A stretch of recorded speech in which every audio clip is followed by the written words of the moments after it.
Abalwanirizi b'eddembe ly'obuntu abeeyisa aba Joint Uganda Activists basabye gavumenti ya Tanzania eveeyo yeetondere mu bwangu bannayuganda olw'ab'obuyinza mu nsi ya Tanzania okukwata n'eggalira abalwanirizi b'eddembe okwabadde ne munnayuganda Agatha Atuhaire nga munnayuganda ne munnakenya Boniface Mwangi bakwatibwa ku ntandikwa ya wiikendi babadde bagenze okubeerawo mu kkooti mu kulira omusango munnabyabufuzi akulira oludda oluvuganya mu Tanzania Tundu Lissu mwavunaanibwa emisango egiwera. Ekiri ku munnaffe leero enkya kigenda wamulala nenze engeri gye ndabamu ebintu bino nti birina coordination ez'enjawulo kuba weebuze lwaki bajja ne bapiikingamu Agatha ne Boniface ne balekamu abantu abalala. So kitegeeza nti waliwo information gye baafuna nti oba abantu bano bwe baba bakwatibwa kuba Kanso Kato atugambye nti baali wamu naye ate ye tebaamukwata na bakansozi abalala naye ne balondamu Agatha ne Boniface. Kitegeeza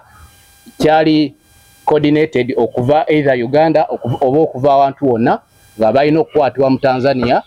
As these political prisoners are being persecuted, including Dr. Kano Kizza Besigye and Job Rutare.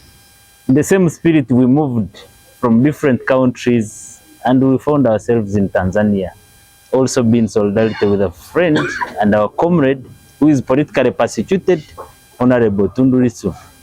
Our shock is that even us being members of the East African community, some of our colleagues could not be allowed entry in an East African country at a place that is very respectable.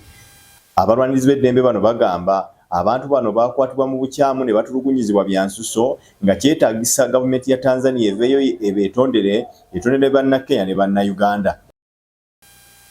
Twagala okunoonyereza wakati wa gavumenti zino esatu zonna era tusaba embassy ye Uganda Tanzania, tusaba Ministry of Foreign Affairs, tusaba government ya Uganda bateekewo okunoonyereza okumanya munnansi kiki ekyamutuuseeko mu ggwanga eddala kubanga eno tulina bana Tanzania abali eno mu Uganda nabo gye bali eno.